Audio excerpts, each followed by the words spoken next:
guys, how are you? I hope you had a great first week in the new year. I wanted to briefly talk about New Year's resolutions and why I think they suck and they don't work. Statistics have shown that people usually, the gym, everybody signs up for the gym, and like a month later, 2 months later, people just kind of slack off and go right back to what they were doing before. Because to me, a New Year's resolution is not the same as you setting actual goals. And I know it sounds the same, but to me, psychologically, it's not the same. Because the New Year's resolution is like, in the new year, I'm going to do all these things, and it sounds so good. But then you kind of like go right back into your routine because it's hard to break a routine. It's hard to develop a new habit, to get rid of an old habit. If you're a smoker, it's hard for you to stop smoking unless you have the willpower and the support. So what I suggest is that instead of thinking of a New Year's resolution, I like to think of a new chapter in my life. I look at what I've done the past year, and it's really important, I think, because you want to not forget about your accomplishments. Maybe you haven't accomplished much. Maybe you had a really bad year. So a lot of people had a bad year. I actually didn't. But look at the good things that you've done last year, and then look at the things that were why they were bad. I'm sure part of that was maybe also your attitude, or your involvement. Like a lot of times we let things get to us. Like certain things really piss me off. Like if my students are late, I get really mad because I feel I'm being disrespected, But this year I'm not going to let other people get to me as much because it's just not worth it at the end of the day. I don't want to take things personal because it's really not about me. It's them. It's not me. As long as I'm on time, I'm responsible, and I'm respectful to other people. And for the most part, I have amazing people in my life. I really do. I have amazing friends. I have amazing fans. And I believe it's because I attract that. I don't put it out there. I don't put bad things out there. But once in a while, I went to Starbucks today, and this chick was giving me big time attitude. And I'm like, why is this girl so unfriendly? I just want to get my chai and go on with my day. If you hate your job, get out of it. Don't take it out on other people. So I think that making new goals is a great way to start the new year. And I like to think of it as new year, new me, new goals. And what I love the most is like a bucket list, because to me a bucket list is still like a goal list, but it is way more fun. Because it takes the task out of it, the chore out of it. It's like, it would be cool if I could do this, or if I could do that. I really want to do that, Usually when we put things out there, opportunities come to us. And if we are not, tuned in, then it's easy for us to dismiss it or not even see it when it's there. So I want to be way more alert and aware of that. Everything is a habit. Everything is a lifestyle. So for me, if I want to create change, I really have to think of it as creating a new habit. One of my biggest mistakes or my biggest faults is that I put too much on my plate. I do it all the time. And then I get overwhelmed, and then I get kind of paralyzed, and then I kind of start procrastinating because it's just so overwhelming. So my biggest goal this year is to do one thing at a time and do it 100%. Because I do a lot of things like, let's rush this, and that's how mistakes happen. And at the end of the day, it's my reputation, and I cannot put my reputation on the line, right? So another thing is that I think helps everybody to build a team, to have people that you can rely on, that you like to work with, to hang around, even for like good energy. I want to be around good people, people that I look up to, people that do what I want to do. People that inspire and motivate me, and I want to give the same in return.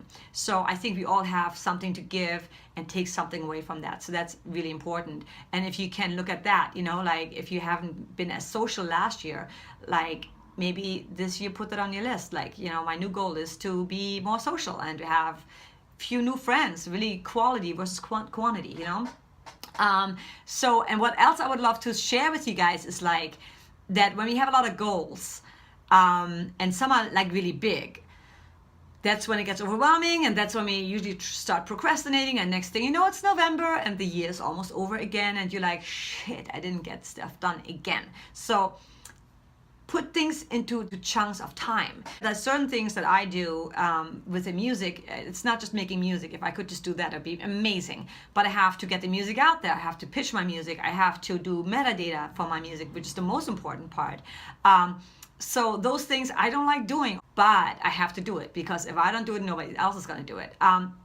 So I will take half an hour a day maybe and just do that, just for half an hour. And even though it seems not a lot of time, but if you set yourself up for, that's the amount of time I have, you will get stuff done. Put the things that you hate the most and that you know they have to get done, put them first, get them done, and you will feel so accomplished and so much more energized and motivated to do more. So that works really well. So if you do like half an hour metadata, and then you do maybe half an hour reading something, you know, like, and then another half an hour maybe learning a new instrument or learning a new plugin.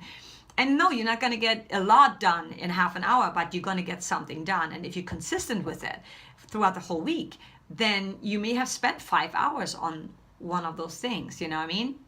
And 5 hours is going to be better than no time at all, you know, putting it off. I like to set a timer. I want to be productive. I want to stay focused, and I want to do one thing at a time. And I do it 100%. My personal goals for this year are basically, I want to take more risks. I want to be very consistent with what I do, like my YouTube videos, my Patreon page, releasing music. I want to travel more, and I want to combine pleasure with business. So I would love to play shows while I'm in Europe, set stuff up, you know. I want to just create more residual income and like work smarter and not harder, and definitely collaborate a lot with DJs this year. I want to collaborate with like people from all over the world, which I've already been doing, but I want to do more of that. So yeah, it's an exciting year. I hope you're really excited, and I hope you have great goals and a cool bucket list that you can like, you know, check off of. And so let me know your goals. I would love to know what you have in store for this year, what your biggest goals are, and what kind of things you have on your bucket list or on your goal list that scare you just a little bit. I think my biggest one is definitely just traveling Europe this year, just like taking off for like 2 months. I want to do that, and I'll make it happen. I have no idea how yet, but I want to get ready for it, prepare for it. And I also definitely want to play more shows, which I haven't done last year. I've been mainly in the studio, and I really miss performing and need to get back out there. So those are my biggest goals, and probably also start DJing. So that's also on my list. I have a lot of goals, and again, you know, in chunks, like working in chunks. So I have to really sit down and like break it all down when I spend time on what, to make myself productive and not so overwhelmed or overworked. The other thing is like really on my goal list this year, sharing more of my knowledge with you guys, my workflow, my production skills and techniques. And I started my Vocal Gym YouTube channel, so go check it out. I'll talk a lot about not just voice lessons, but performance techniques, recording techniques, any questions they might have regarding touring, legal stuff, even pitching your music. It's taken me so long to learn all these things, and I think my students, you know, when I teach, like a lot of them don't even know how to copyright their music. And so I want to really make sure that you guys know certain things that you just need to know when you're getting into this business as artists. Hope you enjoyed this video. Let me know what else you would like to talk about. Someone else mentioned to me how I get ideas for writing songs, so I might talk about that next time. If you're interested, let me know, and I'll talk to you very soon. Love you, and you have a great weekend. Bye.